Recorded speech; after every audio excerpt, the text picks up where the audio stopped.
வணக்கம் இந்தியா. இன்றைய தினம் நாம் சில முக்கியமான விஷயங்களை பற்றி பேச இருக்கிறோம். அதாவது, ஒருபுறம் இந்தியனுடைய ரூபாய் வீக்காகி கொண்டிருக்கிறது. நம்மளுடைய ஆயில் டிபெண்டன்சி, அதேமாரி சைனாவுடைய காம்படிஷன், இது மூன்றும் எப்படி இந்தியாவுடைய எக்கானமியை ரீஷேப் ஆகி கொண்டிருக்கிறது. மேக்கிங் எக்ஸ்போர்ட்ஸ் இன்ஃப்ளேஷன், அப்புறம் க்ரோத்தும் இன்க்ரீசிங்லி இன்டர்கனெக்டட் அப்படிங்கிறத பற்றி தான் பேச போகிறோம்.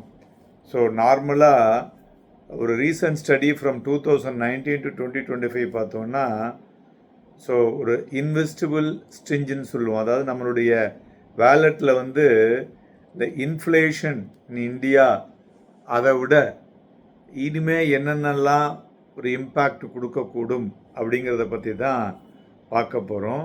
மெயினாக இந்த குளோபல் ஆயில் பார்த்திங்கன்னா ஒரு பெரிய ஸ்விங்கு ஒவ்வொரு நாளைக்கும் நடந்துகிட்ருக்கு. அதேமாரி ஒரு அன்எக்ஸ்பெக்டட் ஒரு காம்படிட்டிவ்னஸ்ன்னு சொல்லுவோம். அது ஒரு சைனீஸ் யுவானால் அந்த கேம் கம்ப்ளீட்டாக சேஞ்ச் ஆகிருக்கு. ஸோ இதை நம்ம எப்படி இந்த லெசன்ஸை பார்க்கணும், இதை நம்ம எப்படி நம்முடைய சந்தைகள்லையும் கையாள வேண்டும் என்பதை பார்ப்போம்.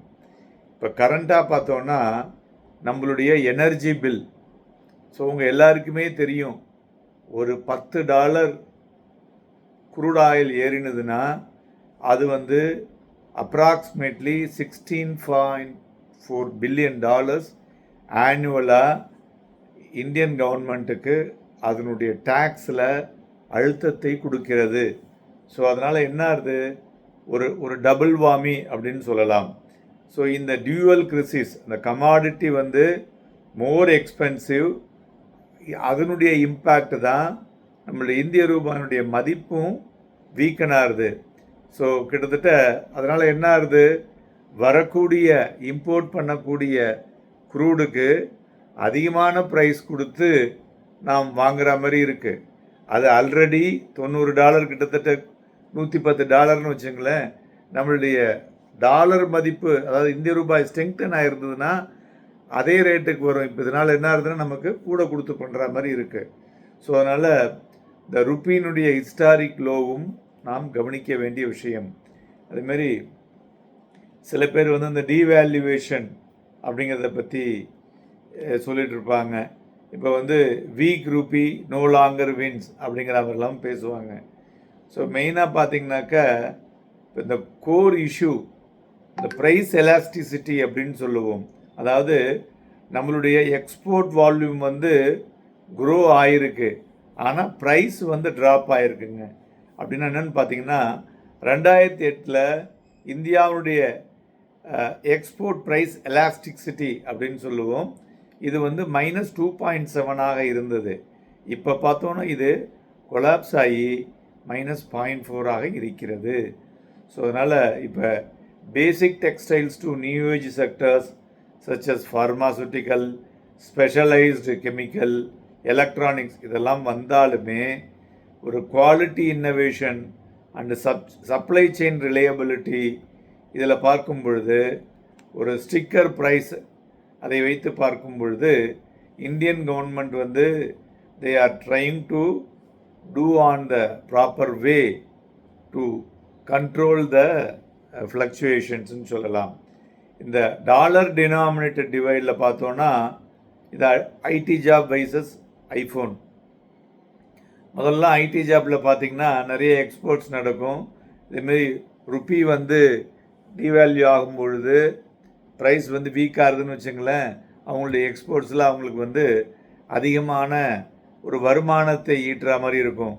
இப்போ இது எல்லாமே எல்லா கண்ட்ரிலையும் இருக்கக்கூடிய கம்பெனிகளுக்கு தெரிஞ்சதுனால அவங்க அதுக்கு தகுந்த மாதிரி அந்த மார்ஜின்லேயும் கை வைக்கிறாங்க. ரெண்டாவது, ஐஃபோன் வேல்யூ பார்த்திங்கனாக்கா இப்போ ஈவன் நம்ம நிறைய எக்ஸ்போர்ட் பண்ணுறோன்னு நினச்சிட்டு இருப்போம். ஆனால் இந்த ருப்பி ஃபால் ஆகிறதுனாலையும் அந்த ஐஃபோனுடைய ப்ராஃபிட் மார்ஜினும் ஸ்க்வீஸ் ஆகுது. ஸோ அதனால் ஐடியினுடைய லாக் லெஸ்டரில் 6% கூட அவங்களால ப்ராஃபிட் மார்ஜினை அச்சீவ் பண்ண முடியல. இதற்கு இன்னொரு காரணம் என்னன்னு பார்த்தீங்கன்னாக்கா, இப்போ அந்த சிப் டிமாண்டு ஸோ மெயினாக அந்த ஏஐ வந்ததில் சிப் டிமாண்ட் இருக்கிறதுனால நிறைய ஐடி கம்பெனிஸ் வந்து சாதாரணமாக ஒரு ரூபாய்க்கு வாங்க வேண்டிய சிப்பை ₹1,00,000 வாங்க வேண்டியிருக்கு. அதனால் என்ன பண்ணுறாங்க, எங்கெங்கெல்லாம் காஸ்ட் கட்டிங் அப்படின்னு பார்க்கும் பொழுது ஏஐ யூஸ் பண்ணி ஆளுங்களை குறைக்கிறாங்க. ஸோ அதனால் இந்த விஷயங்கள் கூடிய விரைவில் சரியாக வேண்டும் என்பதும் ஒரு முக்கிய காரணம்.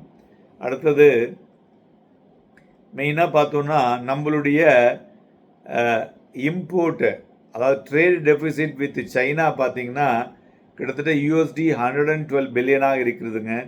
இம்போர்ட் ஃப்ரம் சைனா பார்த்தோன்னா ரொம்பவுமே அதிகமாக இருக்கிறது. ஸோ இது வந்து concern not only on the சைஸுங்க ஆஃப் த டெஃபிசிட் மாத்திரம் இல்லாமல் நம்ம வந்து நிறைய டிபெண்டன்ஸ் ஆன் சைனாவை வந்து எதிர்பார்த்து இருக்கிறோம். ஸோ இது வந்து கண்டினியூஸாக அப்படி இருக்கும் பொழுது சைனா வந்து சில critical inputs across like pharmaceuticals, electronics, renewable energy, technology hardware இதெல்லாம் வந்து பார்த்திங்கன்னா அவங்க கிட்டத்தட்ட ஃபார்மாவில் பாருங்கள், எரித்ரோமைசின் 97.7% நம்ம வந்து import requirement, silicon wafers 96%, complete dependency, solar cell 82% dependency, laptops and related hardware nearly 80% dependency. இதனால் என்ன ஆகுதுன்னா நம்மளுடைய மேனுஃபேக்சரிங் அம்பிஷன்ஸ் வந்து வீக்கன் ஆகுது. டொமஸ்டிக் கம்பெனிஸ் வந்து ஹெவியாக சைனீஸினுடைய இன்போர்ட்ஸை நம்பி இருக்கிறதுனால இந்த வீக்கர் ருப்பினால் அவங்களால வந்து ஆட்டோமேட்டிக்லி இந்த இம்ப்ரூவ் காம்படிட்டிவ்னஸ் இதில் இருக்கு இல்லையா, இந்த இன்புட் காஸ்ட் அதிகமாக இருக்கிறதுனால அவங்களுடைய மார்ஜின் ஸ்குவீஸ் ஆகுது. அதனால் larger issue remains is clear. India வந்து என்ன வேணும், இப்போ ஒரு டீப்பர் டொமஸ்டிக் சப்ளை செயின் இருக்கணும், stronger component manufacturing and higher value added exports. இது இருந்தால் தான் இந்த சைனாவினுடைய வல்லுநர்களிட்டையே நம்ம குறைக்க முடியும். அதை தான் நம்ம பிரதம மந்திரியும் சொல்லிகிட்ருக்காரு. இப்போ உங்களுக்கு இது வந்து ஓவராலாக புரிஞ்சுக்கணும்னு நினைக்கிறேன். இது வந்து ஒரு பெரிய ஒரு வாஸ்ட்டு இன்புட் வந்து தெரிஞ்சுக்கணும். அதில் ஒரு சிம்பிள் கேப்சூல் உங்களுக்கு கொடுத்துருக்கேன். நன்றி, வணக்கம்.